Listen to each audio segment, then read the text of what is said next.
Culture et tradition, une émission des programmes de la Station nationale de radio-diffusion congolaise.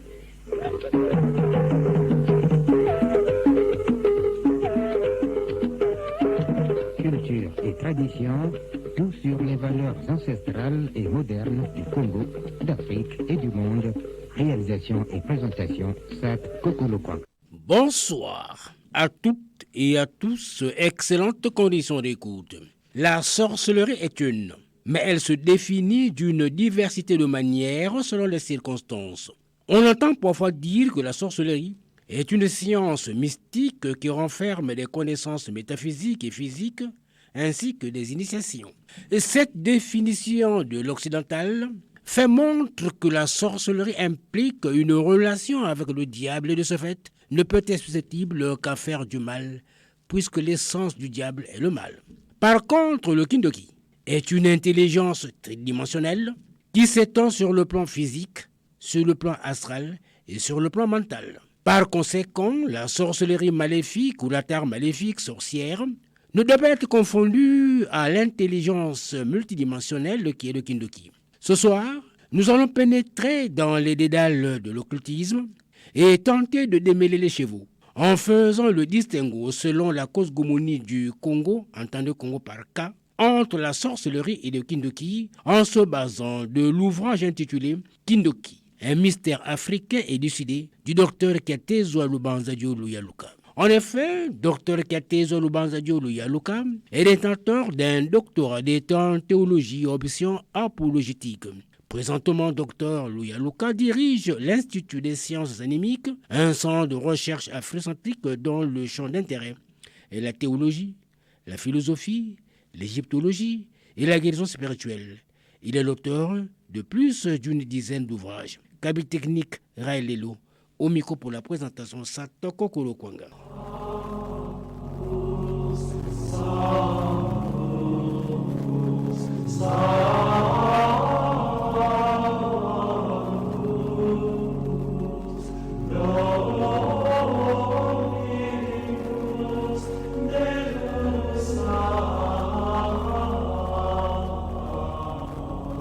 Une fois de plus, bonsoir. Docteur Katezo Lubanzadio Luyaluka, bonsoir.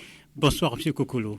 Docteur, la dernière fois que vous êtes passé dans ce studio, nous sommes en 2006, et vous y êtes revenu, mais pour les auditeurs qui ne vous connaissent pas, pouvez-vous avoir l'amabilité de vous présenter?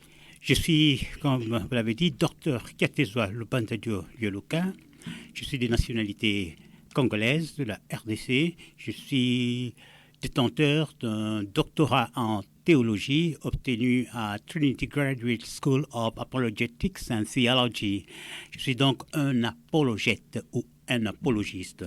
Ma formation de théologien m'a amené à faire de la recherche. Je suis donc chercheur en spiritualité et épistémologie négro-africaine.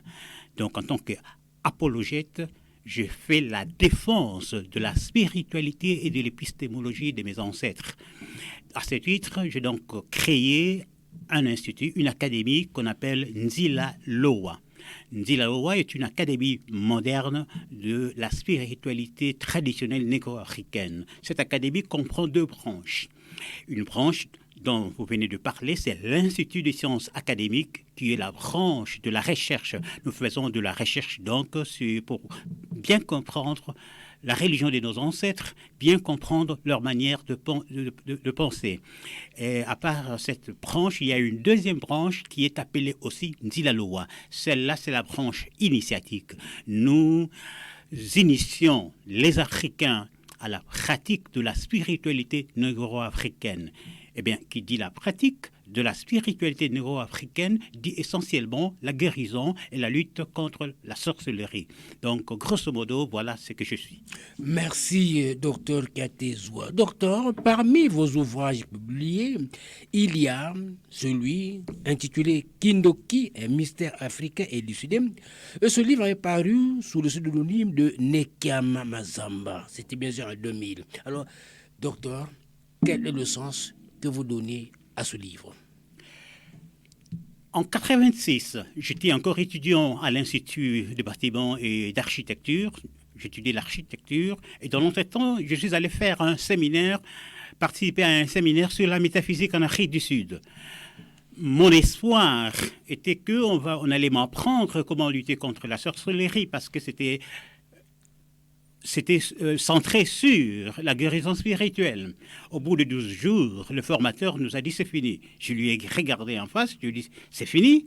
Il a compris le sens de ma question. Il m'a dit écoutez, je sais que votre espoir était d'apprendre comment lutter contre la sorcellerie, mais ce n'est pas de ma culture, je ne connais pas cette histoire. C'était un blanc. Et il m'a dit allez-y et faites des recherches vous-même.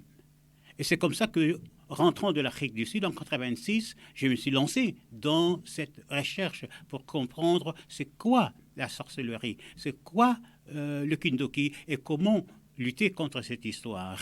Et le livre que j'ai publié, c'est la somme de connaissances que j'ai acquises dans cette quête-là.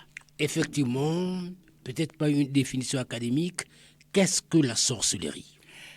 La sorcellerie est définie par les lexicographes de l'Occident comme étant l'usage de mauvais esprits dans le but de la divination ou de nuire. Nous retenons le deuxième aspect de cette définition. Donc, la sorcellerie est essentiellement une pratique qui consiste à détruire, à voler, à tuer. Et la sorcellerie utilise les mauvais esprits pour arriver à ses fins. Le comble dans cette histoire, c'est qu'on nous a appris à confondre le Kindoki et la sorcellerie. Et finalement, qu'est-ce que le Kindoki? Le Kindoki, c'est une connaissance. C'est un savoir. Et ce savoir vous confère un pouvoir, comme tout savoir. Quand vous apprenez la comptabilité, c'est pour développer l'esprit comptable. L'esprit comptable est un pouvoir, le pouvoir de cerner les réalités comptables. Le Kindoki aussi est un savoir qui vous donne un pouvoir. Ce savoir peut être divin, humain, peut-être démoniaque, mais dans le cadre de la société ancestrale, le Kindoki démoniaque n'avait pas de cadre officiel d'enseignement. C'est le Kindoki divin et humain qui avait des cadres d'enseignement. Le mot Kindoki ne veut pas dire sorcellerie. La sorcellerie, d'ailleurs, est une pratique. Le Kindoki est une connaissance. De là, on a déjà une différence. Le Kindoki, généralement, on pense que ça vient de Loka et que Loka veut dire maudire. Ça, c'est la première méprise qu'il faut corriger. Non, le Kindoki ne vient pas du verbe Loka. Ça vient du verbe Doka. Un verbe qui a perdu sa place dans la langue kikongo, mais que l'on peut retrouver encore dans le kibembe, où malheureusement aussi, il a été déformé pour prendre le sens de maudire. Alors, dans mes recherches, un jour, j'ai été poussé à examiner les mots de la même famille que Kindoki. Et quelle n'était ma surprise de me rendre compte que ces mots avaient trait non pas à la sorcellerie, mais au système d'éducation de nos ancêtres. Et dans ce système d'éducation, le candidat, le miste comme on disait en Grèce, le candidat mourait d'abord symboliquement, il ressuscitait, c'est-à-dire il se retrouvait dans l'au-delà, et il vivait avec les esprits, dont la présence était symbolisée par le maître, c'est-à-dire le maître symbolisait la présence des ancêtres. Il apprenait les leçons et ensuite il revenait à la société comme une nouvelle personne, comme quelqu'un qui était rené. Et bien, quand vous examinez les mots de la famille de Kindoki, vous trouvez les étapes de ce système d'éducation. Dans cette éducation, la première chose, on apprenait à l'initier l'endurance. Et on l'exhortait à faire preuve de courage. Et vous retrouvez des mots et entrer à l'endurance, à s'incliner, à se soumettre. Et par exemple, vous avez do-kisa, se soumettre, do-kama, s'incliner, et vous avez do-ka, être courbé. Donc ça veut dire que le ndoki, c'est quelqu'un qui s'est soumis à une éducation astringente. Et vous avez aussi le mot tel que dokalala, exhorter, doka, persuader. Ça, c'était la phase de l'endurance. Venait alors la phase de l'éducation. Dans la phase de l'éducation, vous avez des mots tels que kindokila. Vous avez toujours doka dedans, kindokila. Kindokila, c'est le fait de claquer de doigts en demandant la parole. Donc, kindokila veut aussi dire celui qui s'instruit. Et d'ailleurs, il y a un proverbe qui dit kindokila mumwesa diela. C'est-à-dire que c'est lui qui pose des questions, s'instruit. Et aide aussi les autres à s'instruire. Alors, à part ce mot-là, vous avez aussi le mot doka, qui veut dire inculquer. Et vous avez dokidika. Vous avez toujours doka à l'intérieur. Dokidika, qui veut dire s'instruire. Et de dokidika, on peut tirer kidokidika, qui veut dire s'instruire. Et de kidokidika, on a kidokidiki, qui veut dire celui qui s'instruit. Or, kidokidiki est synonyme de ndoki. Vous avez de mots pareils en Kikongo. Par exemple, lumba a comme synonyme lumbidika, d'où lumbi kilumbidiki. Kaka a comme synonyme kakidika, d'où on a nkaki qui kakidiki, d'où on a aussi ndoki qui dokidiki. Donc vous voyez, ndoki veut dire celui qui s'instruit. Et je parlais de doka qui veut dire inculquer. Et ensuite, à la troisième phase, après qu'il ait reçu cette instruction, le candidat avait maintenant le pouvoir, avait un sens plus ouvert que ce qu'il avait au départ. Donc, il a une compréhension plus étendue, il a un certain pouvoir qu'il a acquis. Et dans ce cadre-là, vous avez le mot doka qui veut dire s'étendre. Vous avez l'expression makutuma doka. Cela veut dire une ouïe fine. Donc, vous voyez, le kindoki n'a pas trait à la nuisance. En fait, c'est une connaissance qui implique l'endurance, qui implique une éducation, l'instruction qu'on apprend et qui implique un pouvoir. Et ça n'a rien à voir avec la sorcellerie. La sorcellerie, c'est le mauvais usage du kindoki. Effectivement, docteur, comment expliquez-vous la confusion entre la sorcellerie et le kindoki? Vous devez savoir que lorsque l'homme blond est venu avec ses théories de colonisation, un certain Charles Darwin avait diffusé sa théorie qui était la théorie de l'évolution. À partir de ces moments-là, les scientifiques ont étendu cette théorie jusque dans le domaine des sciences humaines. Et ils ont essayé de tout expliquer par l'évolution. Ils ont essayé même, par exemple, d'expliquer que l'homme noir est en bas par rapport à eux dans la conception de Dieu.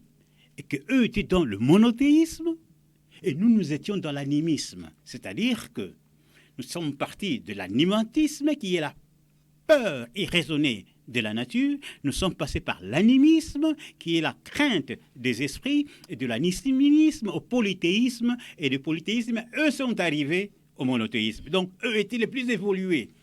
Or, malheureusement pour eux, un certain père Schmitt a fait des recherches.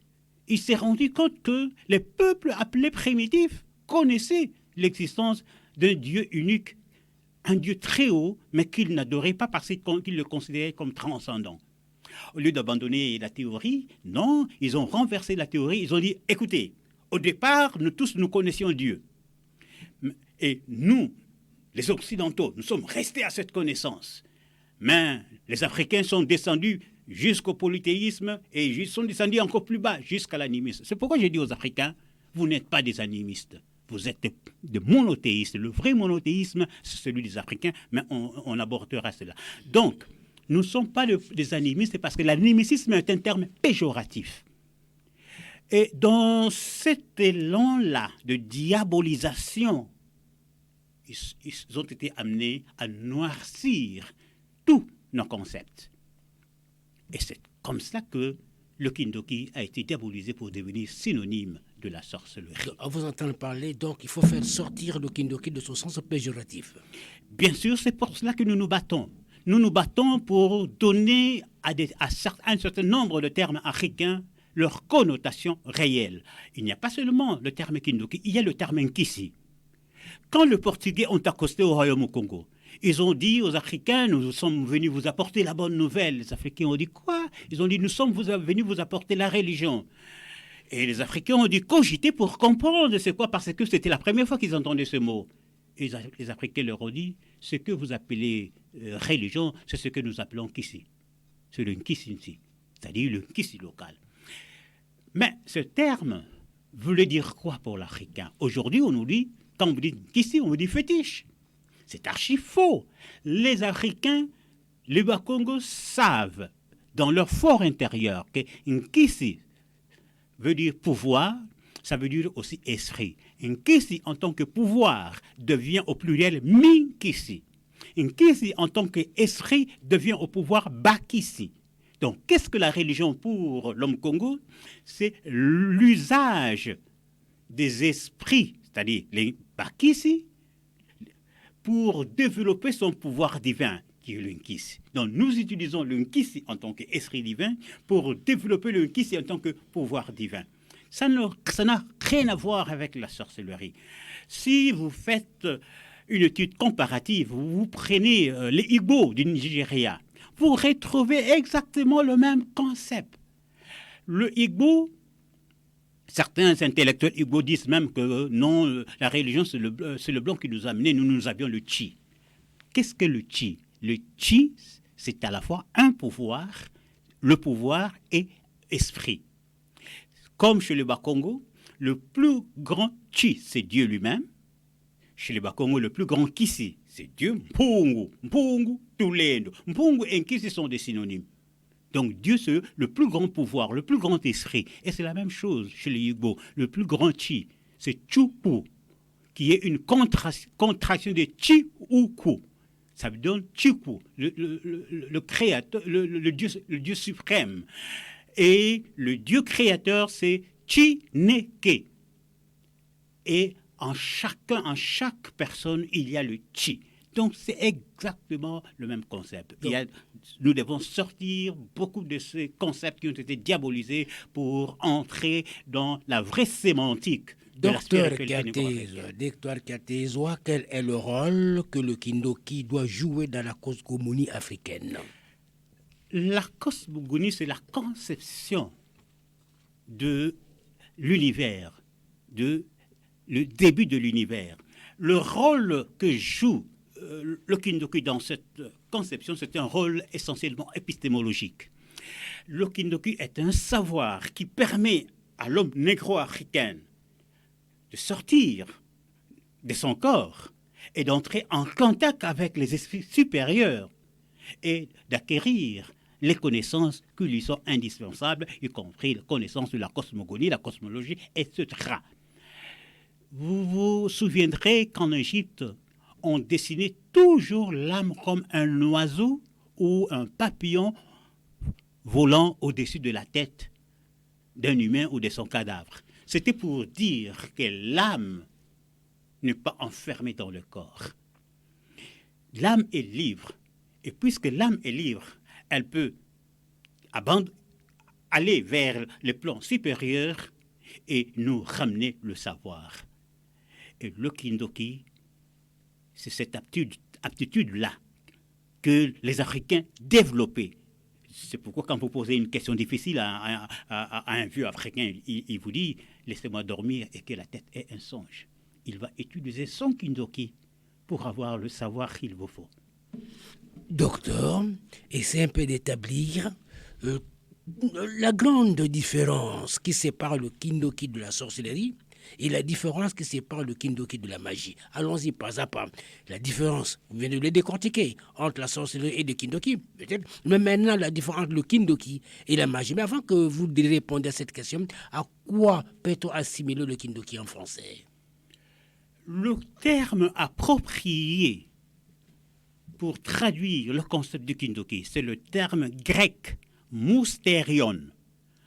Moustérion veut dire un enseignement secret qui amène l'illumination.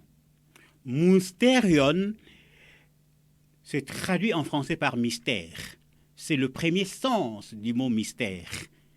Aujourd'hui, le mot mystère, généralement, quand vous dites mystère, les gens disent ce qu'on ne peut pas comprendre. Mais non, ce n'était pas ça le sens originel. Le sens originel, c'est mysterion, c'est un enseignement secret qui amène à l'illumination. Donc, le mystère, c'est ça. Le kindoki, c'est le mystère. Mais maintenant, la différence entre le kindoki et la magie. Le concept de la magie peut être cerné de 4 manières. On peut parler de la magie blanche et de la magie noire. La magie noire, c'est ce que j'appellerais la sorcellerie. Ou je dirais la sorcellerie doit être assimilée à de la magie noire. La magie blanche, c'est toute connaissance secrète qui peut être utilisée dans le but de faire du bien. Et dans ce cas, on peut assimiler le kindoki dans ce contexte-là. Le concept de la magie peut aussi être relatif ou absolu. Relatif et absolu. Moi, je suis né Congo et on m'a appris depuis l'enfance qu'il faut obéir à mes intuitions. Donc, en tant que chercheur, j'utilise beaucoup plus mon intuition que la rationalité. Le 6e sens. Voilà. Et c'est ce qui fait que j'ai pu écrire mon doctorat, ma thèse de doctorat en 3 semaines. Quand je le dis aux gens, ils se disent c'est impossible. Moi, j'ai dit non, et je l'ai écrite, elle est là. Ce n'était pas une thèse Barclay, puisqu'elle a été publiée par l'Harmattan, et il a fait l'objet d'une recension par une revue scientifique de l'Université de Toulouse.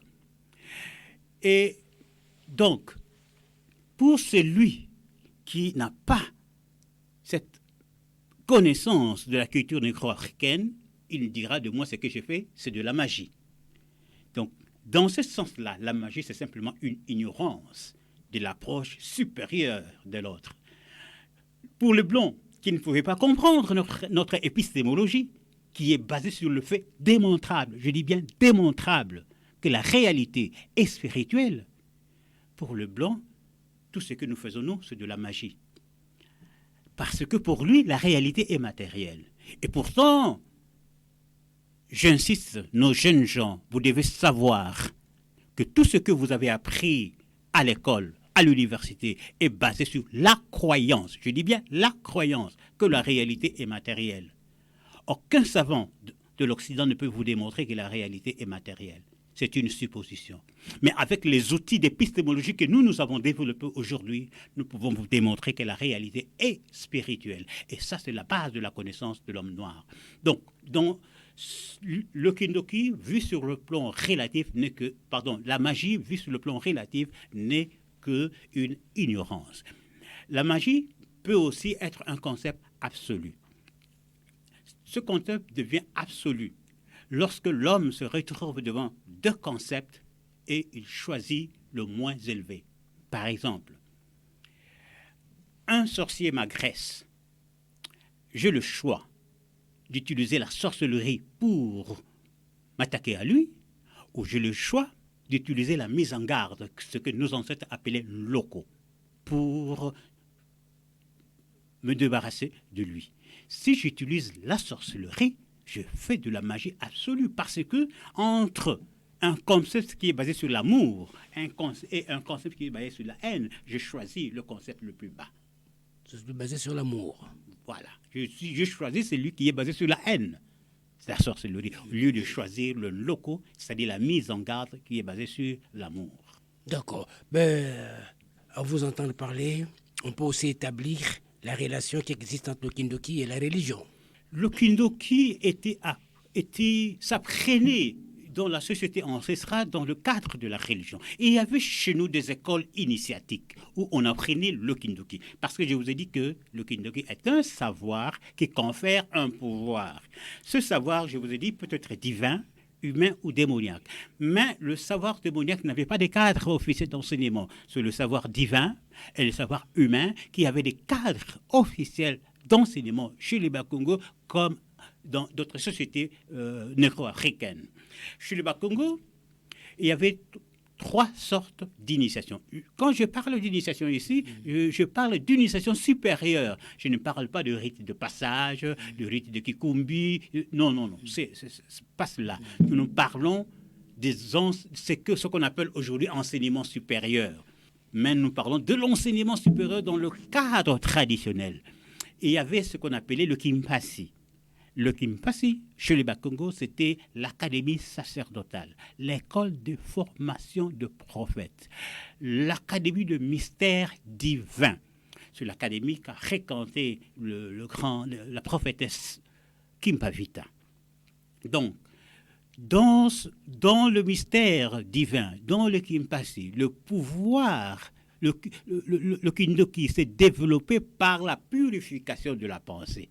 Et d'où ce Kindoki-là ne pouvait être utilisé que dans le bien, pas dans le mal. Et ensuite, vous aviez des académies de mystère humain. Ces académies se divisaient en 2. Il y avait l'académie de mystère civil et l'académie de mystère martial. Parce qu'il faut qu'on se le dise, depuis longtemps, l'art militaire était une pratique apprise dans les milieux nord-africains. Pour ce qui est de l'académie civile, l'épitome de cette académie, c'est le lemba, qu'on trouve encore sous une forme un peu réduite chez les Ntsundi, chez ceux qu'on appelle les corbeaux. Le lemba, c'était l'université Congo, qui comprenait des écoles de droit, de médecine, de commerce, de gouvernance, etc. Toutes ces connaissances humaines, comment apporter la paix dans la société et la prospérité, s'apprenait dans le lemba. Et à côté de des académies civiles, l'initiation civile, il y avait aussi l'initiation martiale, où on apprenait l'art militaire. C'était le Kinkimba. Sur le plan géographique, le bastion du Lemba, c'était le sud, le nord de l'Angola et le sud du Congo central, où vous avez les ethnies telles que les Bambata, le Bantandu, tout. C'était le bastion, mais cela ne veut pas dire que ça s'est limité à eux. Un Lari pouvait aller là-bas et il s'instruisait dans le Kimpasi. Le bastion de Lemba, c'était le nord du fleuve. Mais le bastion du Kinkimba, c'était l'ouest. Le Kinkimba était une académie militaire. Il nous faut souligner ceci parce que les gens n'ont pas vraiment cette connaissance-là. Pourquoi le Kinkimba était une académie militaire? D'abord, il y a la sémantique même du mot Kinkimba. Le mot Kinkimba vient du verbe kiba ou kimba, qui a les 2 verbes qui ont trait à l'endurance, la course. Dans l'académie Kinkimba, le symbole principal, c'était le python, Mboma. Or, le python est un symbole du mystère martial, comme vous le voyez dans le vaudou. Le commandant militaire chez les Nkongo s'appelle Nwamboma, ou Ngamboma, que vous trouvez chez les Teke, ou Mamboma, que vous trouvez chez les Vili. Le premier ministre du royaume de Luango, qui était en fait le vrai commandant de l'armée de Luango, s'appelait Mamboma Chiluango. Mamboma, cela veut dire celui qui commande le python. Et vous comprenez par là que l'armée était symbolisée par le python. Chiluango, on dit de lui qu'on appelait Mamboma Chiluango parce qu'il avait le Chiama. Mais le Chiama, c'est quoi? Le Chiama, c'est l'arc-en-ciel. Mais pourquoi l'arc-en-ciel? Parce que l'arc-en-ciel dans l'imaginaire Congo est un python dont la tête et la queue sont dans l'eau. Et cela fait voir à l'initié de Kinkimba que le vrai pouvoir se trouve chez les ancêtres, c'est-à-dire dans l'eau. Et il faut encore se dire ceci. Le camp militaire ou le refuge militaire s'appelle en Kikongo Boma. Et vous avez dans cette contrée-là une ville qu'on appelle Boma. Dernière chose, Bitrémieux, qui nous parle du Kinkimba, dit que dans la case d'initiation, on a retrouvé des fusils qui étaient utilisés pour le tournoi. Ben, il n'y a que des gens qui étaient dans une formation militaire qui pouvaient utiliser des fusils pour le tournoi. Mais votre question était Kindoki, religion. Ce qu'il faut savoir, c'est que est celui qui entre dans l'académie militaire et celui qui entre dans l'académie civile, il commençait d'abord par les enseignements divins. Donc, le Kindoki divin, la connaissance divine était la clé de toute connaissance chez les Bakongo. Si vous prenez le livre de Foukiaou, lui qui a taillé bavette avec les derniers initiés de Lemba, tout ce que vous retrouvez dans ce livre, c'est la religion du Bakongo. Parce que c'était la base de toute initiation. Mais que peut faire le christianisme face au Kindoki, docteur? Le christianisme peut faire beaucoup de choses, à condition de ne pas faire une méprise de notre épistémologie. Parce que qu'est-ce qui se passe? Quand l'homme blanc débarque chez nous, il nous trouve dans un système de raisonnement où nous disons que la réalité est de l'ordre de l'invisible. L'homme blanc vient insiste et dit non, la réalité est de l'ordre du visible, la réalité est matérielle. C'est qu'il ne peut jamais nous démontrer. J'ai dit tout à l'heure que nous, avec les outils que nous avons développés, les outils d'apologétique, nous pouvons démontrer que la réalité est spirituelle, est de l'ordre de l'invisible. Lui ne peut pas démontrer sa base. Et donc, avec cette mentalité-là que l'invisible n'existe pas, il n'y a que le visible qui est scientifique, le christianisme a pris la sorcellerie comme étant seulement une peur irrationnelle. Ils se sont dit, écoutez, nous allons leur donner l'enseignement rationnel, avec l'enseignement rationnel, ils vont quitter cette crainte-là. Ça fait un siècle qu'on a l'enseignement rationnel. Et la peur est toujours. La peur est toujours là. Cela veut dire que ce problème, cette histoire, il faut la cerner dans l'épistémologie négro-africaine, qui est une épistémologie plus scientifique que l'épistémologie occidentale. Alors, faut-il une approche rationnelle ou une approche animique? Il faut une approche animique. Je dis bien animique, je ne dis pas animiste, que les gens me servent bien. Quand je dis animique, cela veut dire qui a trait à la liberté de l'âme, qui a trait à l'intuition, qui a trait au fait que la réalité est de l'ordre de l'invisible. Nous, Africains, nous devons nous imposer cette conviction-là, scientifique, aujourd'hui, que la réalité est de l'ordre de l'invisible. Parce que nous pouvons le démontrer grâce à ce que j'appelle l'argument cosmologique kémétique. Parce que le visible n'est que le reflet de l'invisible. Le visible n'est qu'une apparence. Ça, on peut le démontrer aujourd'hui. Et la véritable réalité, c'est l'invisible. La réalité est de l'ordre de l'invisible. La réalité est spirituelle. Nous sommes gagnés par le facteur temps, docteur Katezoa. Vous dirigez l'Institut des sciences animiques. Que vise cet institut et quelles sont les initiations qui sont dispensées? Alors finalement, comment adhérer à votre institut, docteur Katezoa? Je dirige l'Institut des sciences animiques. Tout à l'heure, j'ai dit que l'Institut des sciences animiques n'est qu'une partie de mon académie. Je dirige Nzilaloa, qui est une académie moderne de la spiritualité traditionnelle négro-africaine. Dans le cadre de cette académie, nous avons deux branches. Nous avons l'Institut des sciences animiques, qui est une branche de la recherche.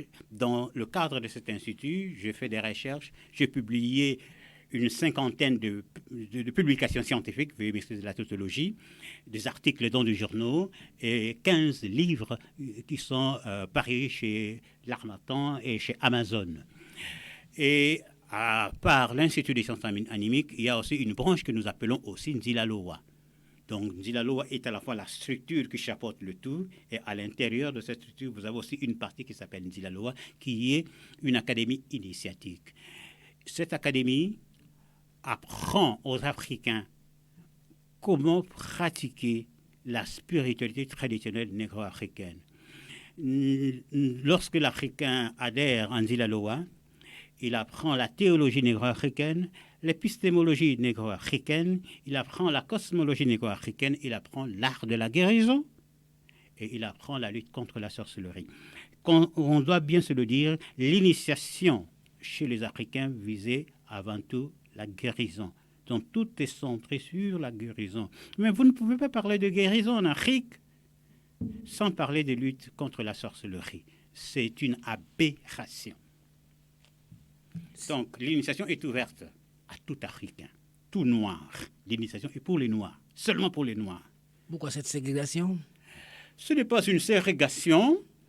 Nous ne sommes pas dans la même épistémologie.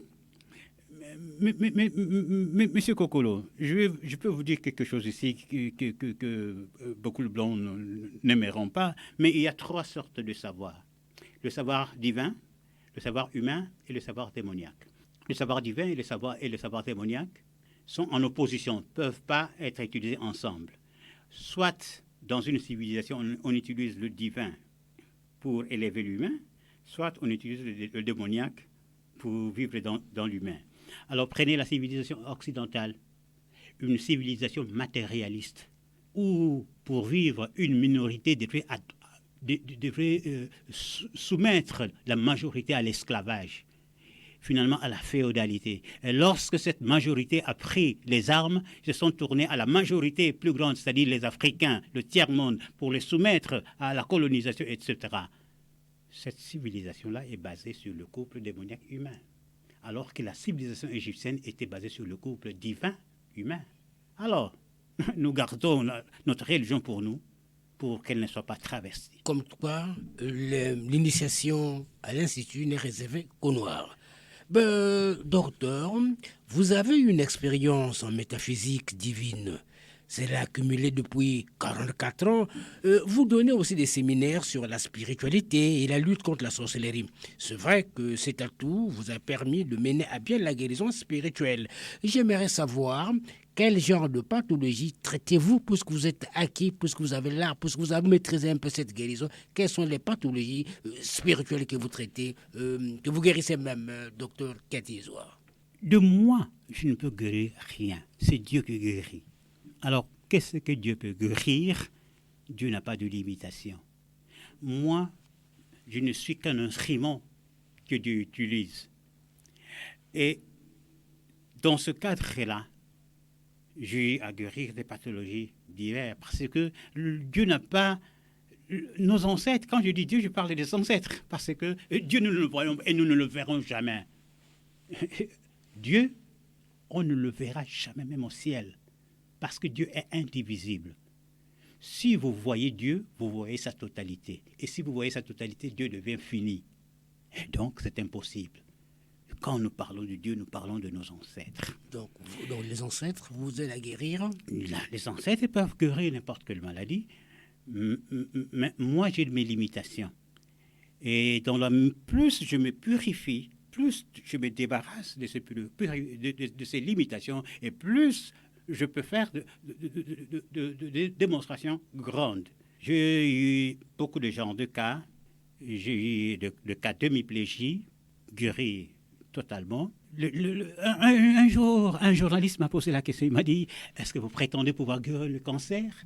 Je lui ai dit « Monsieur le journaliste, je fais un accident où j'étais tombé dans un trou et il y a eu éboulement.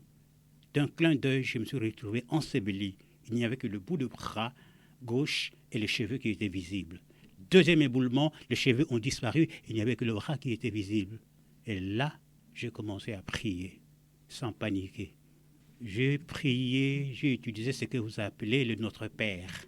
J'ai prié sur ça, mot à mot, en comprenant que Dieu est mon Père. Un Père qui prend soin de moi, qui ne peut pas vouloir me laisser dans des circonstances pareilles. Et que Dieu était au-dessus de tout. Il était tout omnipotent et rien ne lui était impossible. Bref, 30 minutes après, on m'a déterré vivant. Donc, à Dieu, tout était possible et tout est possible. Nous, humains, nous avons nos limitations, mais nous sommes appelés à transcender ces limitations par la pratique de la purification de la pensée. Lentement et sûrement, nous allons vers la fin de notre entretien. Peut-être avez-vous un message particulier à lancer à l'endroit des auditeurs qui nous écoutent ce soir. Je leur dis, n'entretenez pas la confusion qui a été introduite par les Blancs. Le Kindoki n'est pas la sorcellerie. La sorcellerie est une pratique qui consiste à voler, à détruire, à nuire. Le kindoki est un savoir qui peut être divin, qui peut être humain. Et ce savoir est destiné à être utilisé dans le bien. Il est temps pour nous de faire le distinguo et de remettre le kindoki sur sa voie. Peut-être que vous aurez organisé des messes ou des conférences. Non, c'est pas prévu. Il y a deux conférences nous avons prévues. Il y a une première conférence à la salle de polyvalente de Wenze, qui sera organisée le 20 août à 15h. Et il y aura une deuxième conférence qui sera organisée dans la même salle, la salle polyvalente de Wenze, le 28. La conférence du 28 aura comme titre « Espoir dans l'adversité », tandis que la conférence du 20 sera sur le titre « L'incurabilité n'est pas divine ». Alors, ce sont les deux conférences. Mais il y a une question qu'on vient à peine de me livrer, de me glisser, docteur Katezwa. Croyez-vous que la spiritualité est la seule source du vrai savoir et du vrai pouvoir éthérique, c'est-à-dire du vrai kindoki? J'ai tout à l'heure dit qu'il y a deux kindoki, pour ne pas dire trois. Dans le cadre officiel, il y avait le kindoki divin et le kindoki humain. Le kindoki démoniaque était une corruption du kindoki humain qui était condamné et combattu par la société. Celui qui entrait dans le kindoki humain, qui apprenait le kindoki humain, son but ultime, c'était de s'élever au divin. Donc, le divin, c'est le summum. Et c'est par cette spiritualité divine qu'on atteint au Rekindoki par la purification de la pensée. Ok, vos coordonnées pour ceux qui aimeraient entrer en contact avec vous ou prolonger la discussion ou vous rencontrer pour d'éventuelles questions d'approfondissement ou d'éclaircissement. Ceux qui veulent entrer en contact avec nous, ils vont entrer en contact avec le secrétariat au numéro 06 887 36 93. Je dis 06 887 36 93. Ou encore au 05 536 71 06. Donc, j'ai dit 05 536 71 06. Merci beaucoup.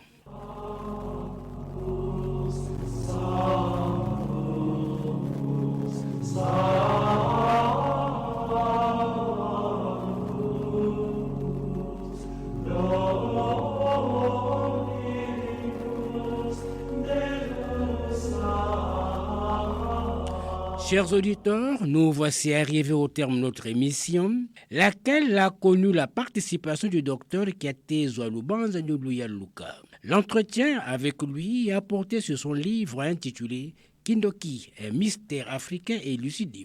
Selon lui, Kindoki doit jouer son rôle en le faisant sortir de l'ornière dans laquelle les influences extérieures à l'Afrique l'ont plongé en l'assimilant à la sorcellerie. Il s'agit en fait de restituer au terme Kindoki sa vraie valeur sémantique et son vrai contexte étymologique, en établissant le grand hiatus qui sépare le Kindoki de la sorcellerie et la différenciation du Kindoki de la magie. L'élucidation de la relation qui unit le Kindoki et la spiritualité, selon le docteur Katezwa, nous a permis de démontrer que loin de jouer un rôle répressif vis-à-vis de cette valeur africaine, le christianisme devrait aider le Ndoki, l'initié, le mystique africain à s'éloigner de la sorcellerie et de la magie et de l'amener ainsi à jouer un rôle constructif dans la société. Comme quoi, le troisième millénaire de la pensée animique est une considération d'ordre pratique pour aider le non-initié à se protéger contre la sorcellerie et pour aider le sorcier repentant à se séparer de ce vice. Pratiquement terminé. Merci de m'avoir accordé un peu de votre temps si précieux. Et si le cœur vous en dit d'entrer en contact avec le producteur de l'émission, il vous suffit d'appeler au 06 666 55 09, 06 666 55 09 ou au 05 643 82 83, 05 643 82 83. Vous serez les bienvenus ce soir. J'ai bénéficié des services techniques de Raël Lelo. Était au micro pour la présentation Sat Kokolo Kwanga. Au revoir et à jeudi prochain, même heure, même chaîne, même fréquence. fréquence, Inch'Allah. Culture et tradition, une émission des programmes de la Station nationale de radiodiffusion congolaise.